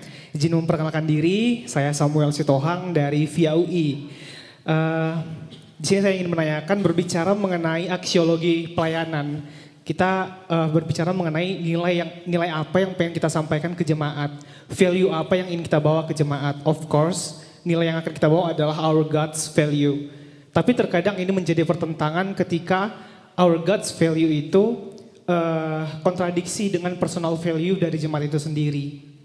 Jadi aku pengen nanya nih ke kakak-kakak semua, gimana cara mungkin orang kakak pernah ngalamin hal tersebut supaya our God's value ini bisa menjadi top priority-nya jemaat yang ada di kampus gitu. Terus pertanyaan yang kedua, sebagai mahasiswa kan kita kan juga punya banyak kesibukan di perkuliahan, organisasi, di dalam kampus ataupun di luar kampus. Mungkin ada juga yang udah magang atau segala macam kesibukan lah. Akhirnya ujung-ujungnya persekutuan jemaat yang ada di kampus itu menjadi last choice bagi mahasiswa. Nah, ada gak sih kayak tips dari orang kakak atau abang bagaimana caranya membuat persekutuan jemaat itu tetap menjadi our first choice gitu loh. Jadi tadi visi Allah kita itu pun sampai ke seluruh jemaat yang ada di kampus kita gitu sih. Makasih Kak Bang. Oke, jadi pertanyaannya adalah bagaimana persekutuan itu bisa jadi pilihan pertama untuk mahasiswa nih, untuk bisa beribadah gitu ya, mungkin pertanyaannya. Mungkin Bang Ito atau Bang Kawas ingin menanggapi, mungkin Bang Ito. Jadi tadi yang pertama apa yang God's priority? Yang pertama priority tadi pertanyaannya. Yang God's value sama personal Karena ini value sangat ya. ini ya jaksel banget ya English Indonesian ya. Jadi kita agak loading nih nangkepnya gitu. Boleh Jadi, gimana? Apa namanya kayak pertentangan antara personal value dengan our God's value gitu. Oh, bertentangan value dengan God's value. Emang kenapa hidup lo kenapa ini bertentangan semua kayak sama God's value? Ya, coba Bang Ito tanggapi nih Bang Ito. Kenapa nih? Aku juga jadi tertarik. Emang ada apa dengan FIAU ini? Kayak anak-anaknya bertentangan. Iya, ini sebenarnya pertanyaannya agak ini. Cuma mungkin gini ya, aku juga pada awalnya memang punya personal value gitu. Tapi diubahkan lewat firman Tuhan. Jadi teman-teman pertama jangan takut untuk menyampaikan God's value. Sekalipun itu bertentangan dengan personal value. Karena yang bisa mengubah orang itu memang firman Tuhan dan doa gitu. Nah itu yang aku alami sendiri, beberapa temanku juga kesaksian gitu. Jadi kalau memang kita mau menampilkan itu, menyampaikan, kita bisa sampaikan. Mungkin bisa satu hal juga adalah selain firman juga doa. Teman-teman punya persekutuan doa, kami tiap PJ itu, tiap persekutuan besar, itu selalu kami sebelum sama sesudah tuh terus berdoa gitu. Jadi memang ada topik-topik yang kami agak gimana ya kalau sampaikan ke jemaat. Misalnya dulu banyak mahasiswa suka merokok, padahal memang ya God's value-nya jangan gitu. Nah itu tetap kita sampaikan. Tapi kita juga memang bukakan bahwa mungkin ada hal-hal lain seperti ada kesaksian-kesaksian yang memang di situ memang Tuhan menunjukkan ini gitu, penyertaan dan pimpinannya gitu. Kebanyakan memang itu bermuara dari ketakutan-ketakutan ya. Mungkin sedikit menyambung dengan yang kedua ya, bagaimana menjadikan prioritas. Ya, aku lebih ke arah mungkin ingin bertanya balik, kenapa teman-teman mau ikut misalnya, pingin kuliah studi, ikut organisasi dan lain-lain, kenapa malah persekutuan itu jadi prioritas terakhir, kenapa nggak pertama? Dari pengalaman yang kami alami itu waktu kuliah itu biasanya muncul dari ketakutan. Misalnya kita ikut organisasi karena takut CV kita waktu kerja nggak memadai gitu. Waktu kita mau masuk kerja kita nggak diterima di tempat yang kita mau, kemudian kita nggak bisa dapat beasiswa S2 gitu. Dari ketakutan-ketakutan seperti itu kita takut nilai kita jelek. Akhirnya kita mulai banyak belajar, kita banyak organisasi supaya kita bisa mendapatkan hal itu. Kalau dianalisa waktu kami, aku di pelayanan mahasiswa, nah itu bermula dari situ gitu. Kenapa akhirnya persekutuan tidak menjadi prioritas? Nah tapi itu kemudian teman-teman bisa coba gali apakah ketakutan itu benar apa enggak gitu. Misalnya teman-teman gak ikut organisasi, apakah itu memang kenyataannya nanti nggak bisa diterima gitu. Nah itu aku sangat kebantu gitu dengan banyak kesaksian alumni dan aku sendiri juga mengalami teman-teman bahwa misalnya kalau teman-teman takut nggak bisa keterima beasiswa S2 gitu gara-gara teman-teman nggak punya CV organisasi. Ini Bang Kawas dan saya ini salah satu penerima beasiswa LPDP S2. Waktu saya diwawancara, CV saya mahasiswa itu cuma pengurus PO doang gitu. Tapi pada akhirnya juga bisa diterima gitu. Jadi hal-hal seperti itu tuh sering jadi mitos gitu. Ketakutan yang nggak mendasar padahal Tuhan kita lebih besar dari itu semua gitu. Jadi mungkin itu bisa dibalik sih. Kenapa teman-teman, maksud saya gini, teman-teman cuma punya 24 jam. Nggak akan mungkin lebih gitu. Dengan banyaknya kegiatan, otomatis ketika itu waktu persekutuan teman-teman itu akan semakin sedikit dan semakin sedikit akan tidak dalam seperti yang tadi Bang Kawas bilang gitu. Nah itu mesti digali sih ketakutan apa yang menyebabkan teman-teman mengambil semua itu. Padahal sebenarnya itu tuh bukan menjadi alasan gitu. Banyak hal-hal yang sudah dibuktikan bahwa bukan berarti kita aktif di persekutuan tapi kita nggak bisa mendapatkan hal yang lain gitu. Teman-teman takut nggak bisa diterima nanti di tempat kerja yang sesuai. Banyak teman-teman alumni yang full pelayanan juga tetap dapat Bang Kawas di Kementerian Keuangan, aku sekarang di Kementerian PUPR. Jadi hal-hal seperti itu mungkin teman-teman banyak kesaksian alumni mungkin di masing-masing kampus yang teman-teman juga bisa gali gitu. Sehingga semoga sih harapannya pola pikirnya bisa berubah gitu. Kalau kita dipanggil tadi untuk melayani Tuhan, kita kerjakan dengan sungguh-sungguh, kayak Matius 6 ayat 33 itu semuanya akan ditambahkan kepadamu. Jangan takut teman-teman ketika melihat banyak teman-teman lain belajar, organisasi, Tuhan pasti akan kasih kok kalau kita memang setia. Mungkin Bang Kawas ada tambahan? Ya, pertama gimana kalau God's value bertentangan dengan personal value? Ya udah pasti, yang benar yang mana? Iya kan? God's value bertentangan sama personal value. Numpang nanya, yang salah siapa? God's value. Udah pasti personal value. Justru disitulah ya, bagaimana alumni datang dengan segala kondisinya, dari kampung dengan doktrin-doktrin tahap yang ada di kepalanya, tapi keluar dari kampus, value-nya jadi God's value. Aku kondisi konteksnya stan ya. Stan ini kan banyak orang kampung. Iya kan? Yang memang disuruh mamanya dia, pokoknya negeri lah kau. Nah. Bagi dia memang stan ini kampus mengubah nasib. Jadi dari orang susah, dari keluarga susah, kami semester terakhir sangat-sangat menekankan God's value. Apa sih definisi sukses? Value dirimu ditentukan apa sih? Uang. Ini calon-calon pegawai Kementerian Keuangan. Jadi gendangnya dua ini. Lulus dari STAN ini. Karena dia dari keluarga susah ya, tetap humble. Atau norak. Begitu ngeliat uang, begitu ngeliat kesuksesan, ganti handphone tiap tahun 2 kali. Brand sana, brand sini, itu value dirimu.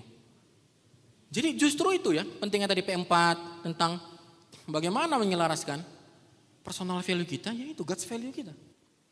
Ya God's value itu yang kita ikuti. Terus Bang, gimana kesibukan? Ini masalah klasik ya. Kadang-kadang kita merasa lebih sibuk dari Tuhan Yesus. Kayaknya udah. Ini, ya. Padahal leyeh-leyeh kita. Baca-baca WA. Nengok-nengok Reels, Instagram. TikTok. Kalau masih sempat gitu berarti belum sibuk kali, ya kan? Belum mati kan? Maksudnya standar kita kan mati, ya kan? Melayani Tuhan sampai mati. Belum mati kan? Berarti masih bisa hidup. Cuman memang ya, nah ini masalah prioritas ya. Di buku dibilang too much focus means no focus. Ulangi, 1, 2, 3 ya. Too much focus means, ya kan? Kau kerjakan sana. Gak ada yang fokus. Jadi memang harus prioritas. Ya, hidup kita berantakan. Ini juga dari buku yang sama. Karena sering menjawab ya dan tidak secara terbalik. Yang harusnya kau tolak, kau terima. Yang harusnya kau terima, kau tolak. Tapi dari mana kita tahu mana yang terima atau tolak? Ingat kalian MHB bab 2. Saat teduh, Markus 1. Ada satu pertanyaan yang dulu menurutku ya. Lucu kali pertanyaan MHB ini. Apa pertanyaannya? Menurutmu kira-kira jam berapa Yesus tidur? Ya kan? Ya enggak? Aku masih ingat itu. Bab 2 saat teduh, Markus 1. Maka Yesus tadi Matius 9 juga berkeliling, mengajar, menyembuhkan. Itu jam 4 pagi lah kira-kira gitu kan. Nah aku tanya, ada kalian pelayanan sampai jam 4 pagi tiap hari? Tapi tengok apa yang Yesus lakukan Markus 1:35. Pagi benar. Ketika hari masih gelap, Yesus pergi tempat sunyi berdoa di sana. Kepekaanmu, sensitivitasmu untuk menjawab mana yang kau terima, mana yang kau tolak di HPDT-mu. Semua orang sibuk. Memang orang sibuk yang harus melayani. Orang malas nggak akan pernah pelayanan. Memang orang sibuk yang melayani. Tapi mana yang kau terima, mana yang kau tolak, mana yang kau jawab iya, mana enggak. Pagi benar. Sehingga kau sensitif. Itu kan indah kali itu kan. Markus 1:35 itu. Yesus, semua orang mencarimu. Kurang baik apa menyembuhkan orang? Tapi Yesus bilang, tidak, mari kita pergi ke sana. Karena untuk itulah aku. Kita pikir semua baik. Tapi semua bukan harus kita kerjakan saat itu juga. Makanya aku bilang tadi, masa di kampus sebentar banget. Dan gak akan terulang 3-5 tahun di kampus ini. Bukan berarti aku bilang ya, jadi gak usah ke gereja atau gak usah ambil pelayanan di gereja. Kan tadi gue bilang kapasitas orang ada ya. Tapi gue berarti hilang di gereja juga. Ya jadi jemaat di gereja ikuti, jadi pelayan, gitaris itu kan nggak demanding, se-demanding kita jadi pengurus ya di kampus, rapat sampai malam kelompok kecil, kunjungin kos orang, ngingetin ini. Tapi di gereja mungkin ya pelayan MC semester sekali, jadi gitaris ya 3 bulan sekali. Tetap jaga relasi, baru nanti ya balik ke gerejamu, apa yang bisa kau lakukan bagi gerejamu. Jadi prioritas ya. Itu. Baik, terima kasih Bang Kawas. Dan juga mungkin sekaligus nih kita udah nerima pertanyaan ya di slide spesifik nih untuk Bang Kawas. Bang Kawas, tadi kan Bang Kawas sudah menyampaikan bahwa dapatkan dulu visinya, baru kerjakanlah. Nah, visi ini sudah ada Bang, namun pengurusnya tuh sedikit banget dan mungkin beberapa kondisi yang terjadi di PMK sekarang itu malah kekurangan kritis nih di jumlah pengurusnya. Bagaimana Bang untuk cara menanggapi, maksudnya menghadapi kondisi pengurus yang jumlahnya sedikit ini?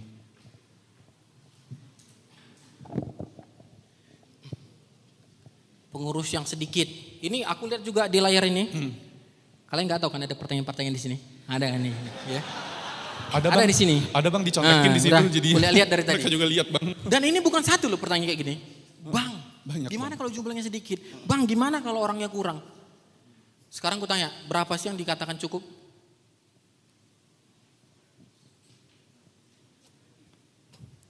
Pertanyaan kedua, mending mana sih? 3 macan atau 10 kucing? Yang perempuan suka 3 kilogram emas atau 3 kilogram kerupuk? Nah.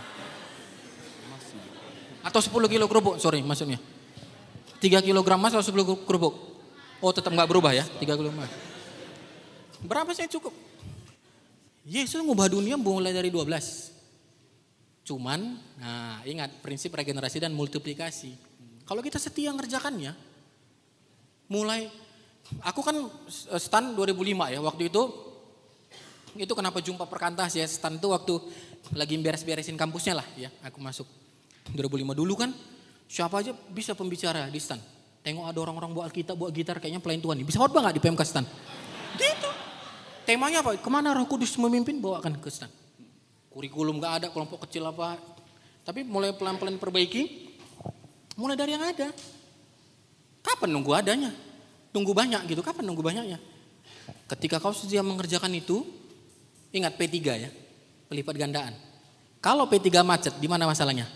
P1, P2. Kok susah cari orang bang? Gak ada orang yang hatinya diubahkan. P1 pun dia gak nikmati, pembinaan pun gak. Tapi kalau ada orang yang udah ditangkap hatinya oleh Injil, P1 beres, P2 beres, P3 banyak kita stoknya. Jadi mulai dengan yang ada. Lebih baik sedikit tapi setia daripada banyak tapi kesaksiannya buruk. Mulai dari yang ada, setia, nanti ya pada waktunya ketika kalian kerjakan program ini bagus-bagus, Roh Kudus akan bekerja. Aku ingat RK11 itu, moto kami, RK oleh RK, retreat koordinator oleh Roh Kudus. Roh Kudus akan bekerja dan memunculkan nih, ada generasi baru. Karena Tuhan sayang.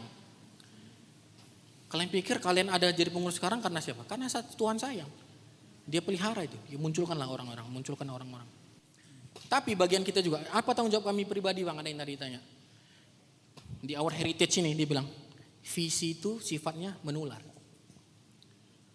Jangan-jangan temanmu itu belum terpapar gitu. Karena belum melihat keteladanan dalam dirimu atau enggak sering-sering kau ulang-ulangi. Ya, aku tiap jumpa pengurus, kelompok kecil.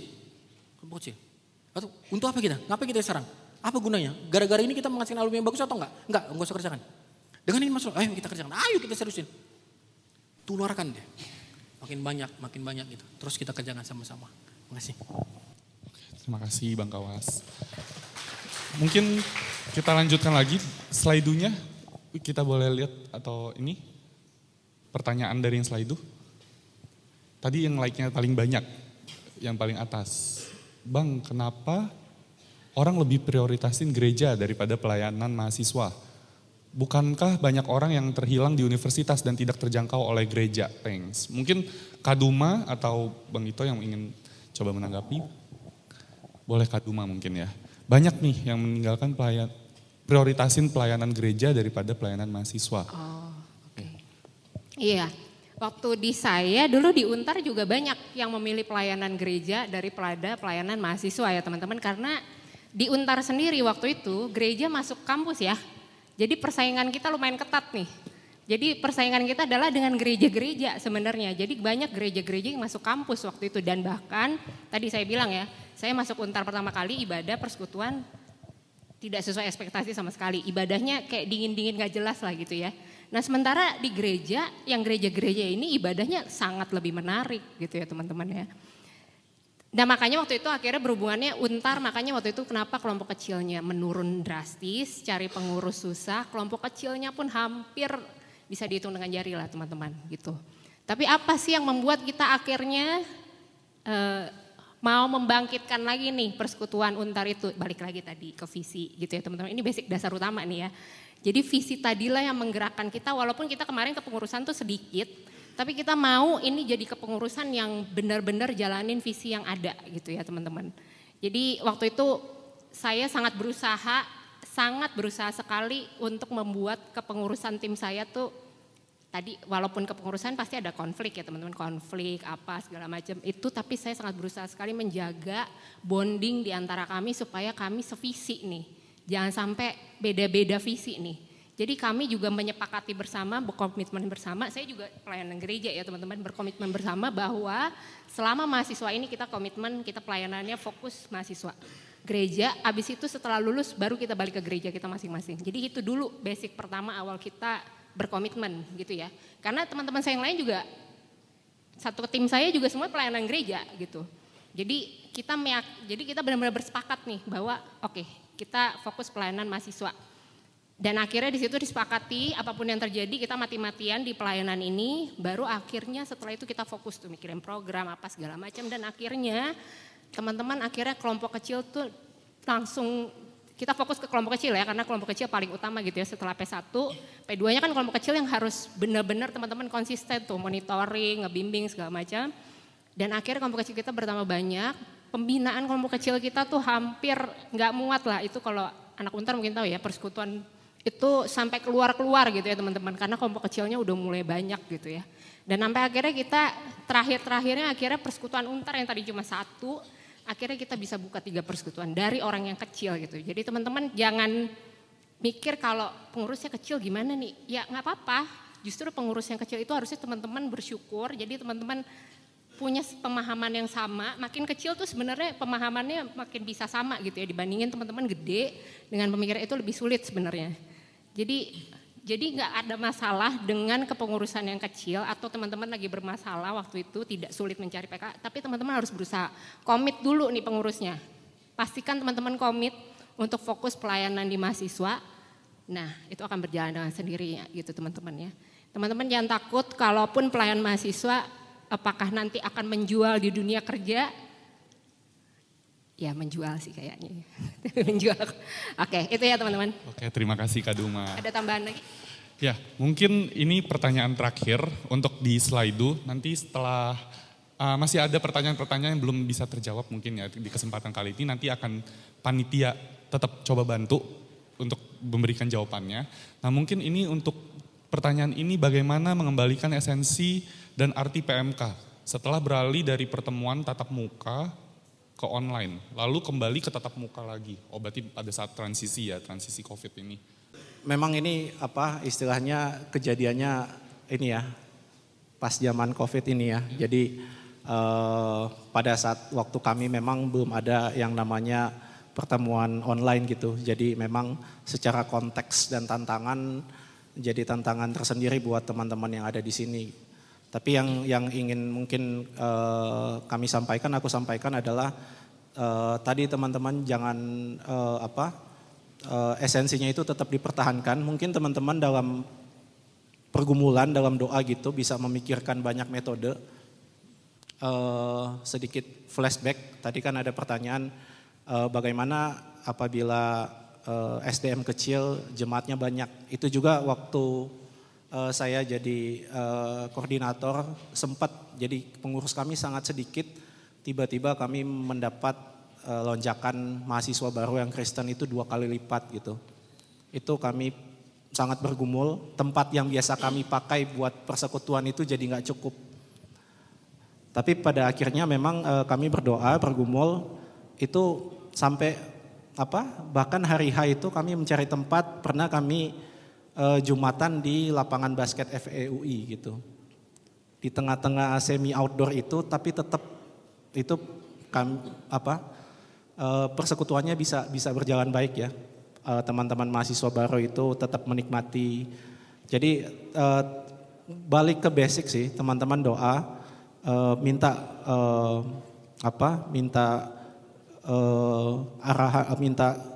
kehendak Tuhan seperti apa gitu di tengah-tengah ini, dan juga mungkin bisa minta bantuan mungkin kakak-kakak penilik atau kakak-kakak staff gitu.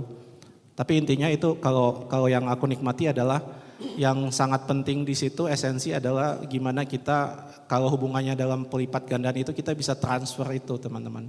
Terlepas dari semua metode, transfer visi itu bisa nyampe. Dan memang mungkin lebih mudah kalau kita tatap muka ya, jadi kita bisa kenal gitu. Tapi ada juga beberapa kasus kita nggak bisa tatap muka. Dulu ya itu kalaupun nggak bisa tatap muka kita telepon-teleponan. Dulu kan nggak ada ini ya video call ya. Tapi telepon pakai yang paket-paket gratis bisa 1 jam, 2 jam gitu sharing gitu. Tapi teman-teman yang kalau dari aku ingin tambahkan adalah mungkin metodenya bisa teman-teman doakan dan kumulkan sesuai konteks masing-masing. Tapi transfer hidup, transfer firman Tuhan, visi itu harus nyampe ke teman-teman. Sehingga dengan demikian visi itu bisa terus dipelihara di PMK teman-teman masing-masing. Mungkin itu sih jadi Bang Kawas atau Kak Duma. Baik, terima kasih Bang Ito. Mungkin juga sekalian closing statement.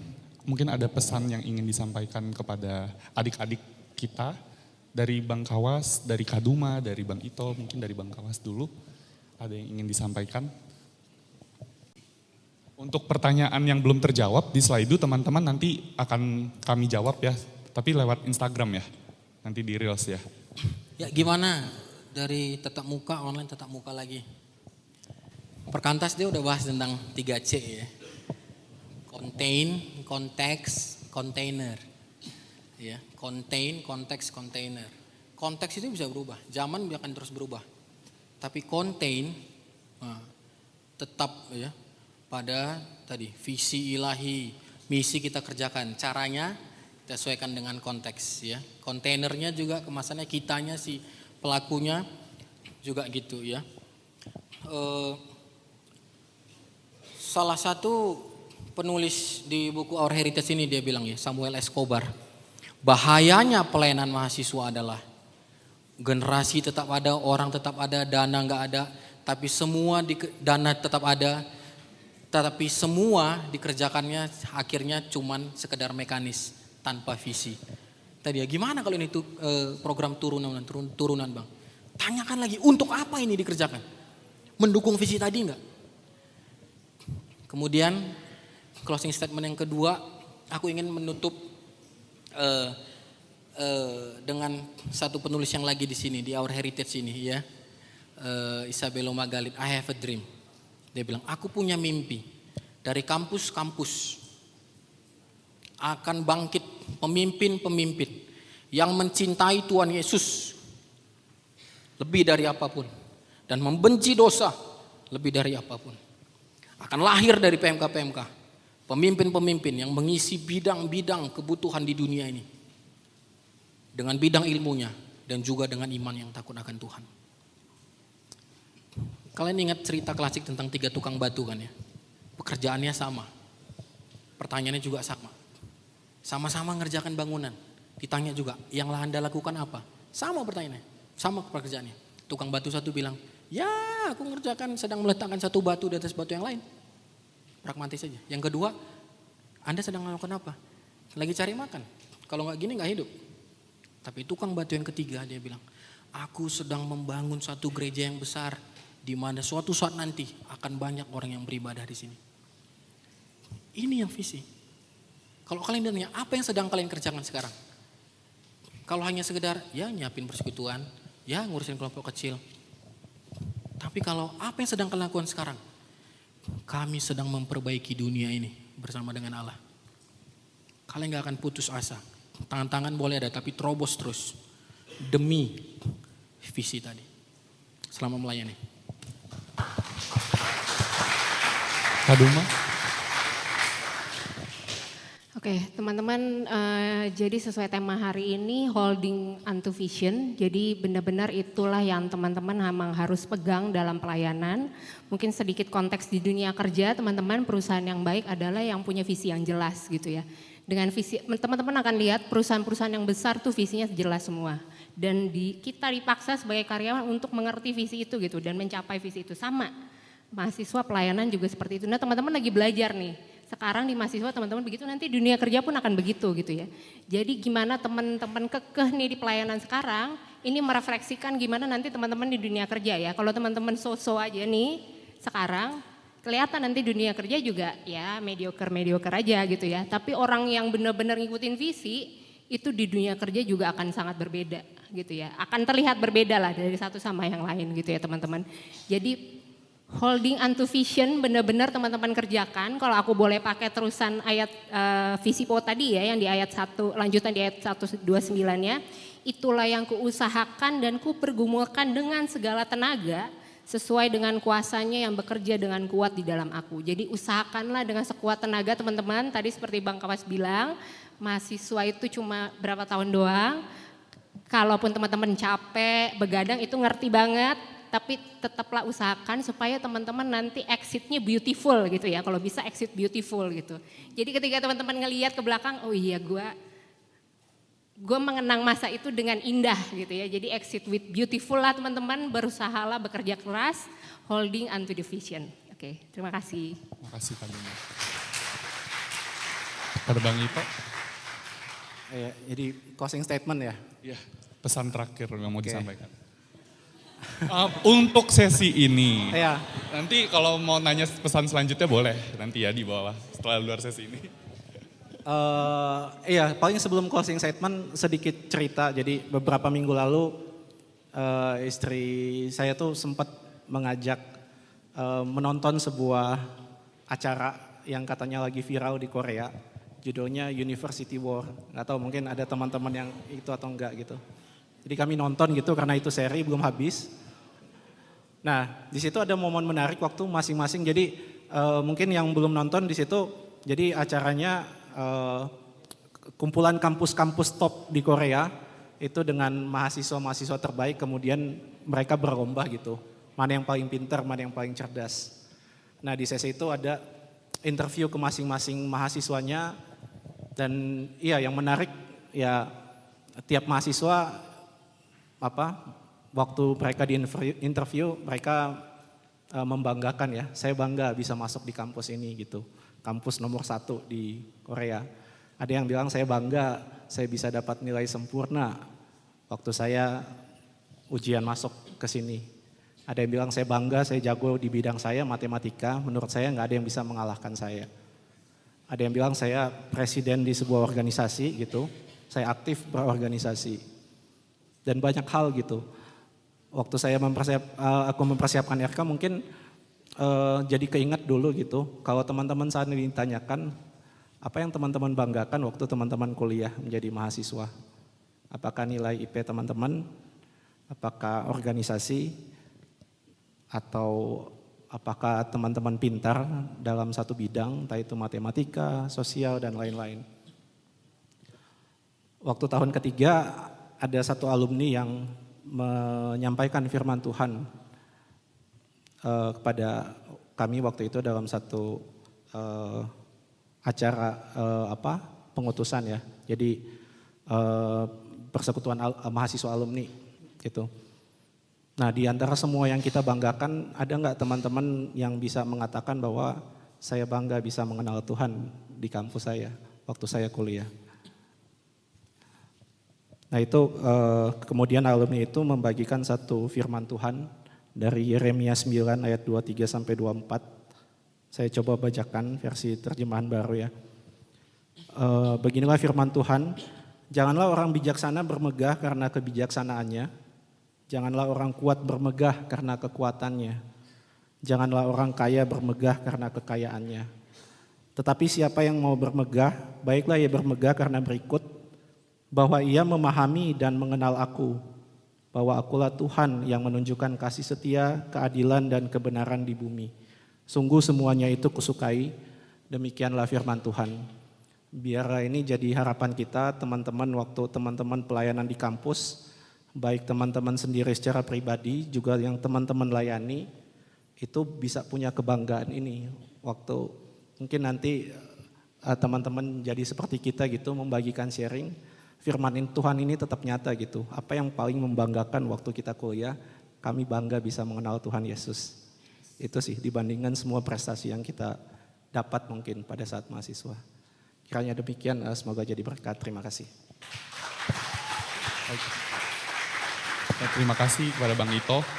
Jadi memang bisa kita simpulkan ya dari sesi talk show kali ini adalah bagaimana kita diajak untuk mendapatkan visi yang Tuhan percayakan kepada kita masing-masing sesuai dengan panggilan kita saat kita nanti kembali ke kampus teman-teman, dan bagaimana teman-teman bisa melihat teman-teman yang ada di kampus dan setia dalam pengembalaan yang Allah percayakan di kampus teman-teman. Biar itu juga jadi penguatan untuk teman-teman. Mungkin untuk menutup sesi ini dengan kasih Tuhan, Kak Duma boleh menutup dalam doa. Oke, mari kita bersatu dalam doa. Ya Tuhan, kami bersyukur bahwa dalam pembahasan kami holding unto vision, kami yakin dan percaya bahwa ini adalah bukan momen yang kebetulan Tuhan, bahwa Tuhan memberikan tema ini untuk kami bahas. Kiranya kami berdoa Bapa untuk teman-teman kami para koordinator kampus, Tuhan yang boleh pimpin mereka ya Tuhan. Tuhan taruh visi itu dengan kuat di dalam hati dan pikiran mereka. Dan Tuhan berikan kekuatan mereka untuk mengerjakan visi ini sampai pada akhirnya ya Tuhan. Biarlah Tuhan dengan kuat kuasa Tuhan bekerja dengan sempurna Tuhan di dalam mereka. Dan kami pun akhirnya boleh melihat bahwa kedepannya banyak anak-anak Tuhan yang akan menjadi berkat Bapa untuk Indonesia. Terima kasih Tuhan, pimpin kami semua. Terima kasih untuk sesi ini. Kami serahkan semuanya ke dalam tangan Tuhan. Dalam anak Tuhan Yesus Kristus kami berdoa. Amin. Jadi teman-teman nanti untuk pertanyaan yang di slide yang belum terjawab nanti akan dijawab ya sama panitia melalui Instagram. Dan juga mungkin teman-teman tadi karena udah kenal sama kakak-kakak di sini. Kalau nanti mau langsung ada pertanyaan ke Bang Kawas, Bang Ito atau Kak Duma boleh langsung menghubungi. Oke, selanjutnya kita mau memberikan apresiasi untuk abang kakak kita yang sudah men-sharingkan pengalaman yang luar biasa kepada kita semua yang ada di sini. Apresiasi akan diwakilkan oleh perwakilan dari peserta yaitu Veronica dari FTUI. Kepada Veronica dipersilakan maju ke depan. Diberikan oleh Veronica dari Fakultas Teknik Universitas Pancasila, Universitas Indonesia.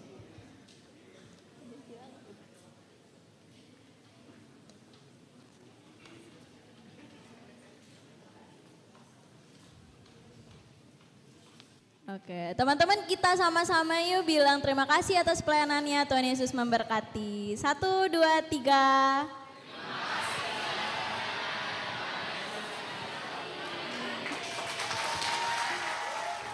Terima kasih.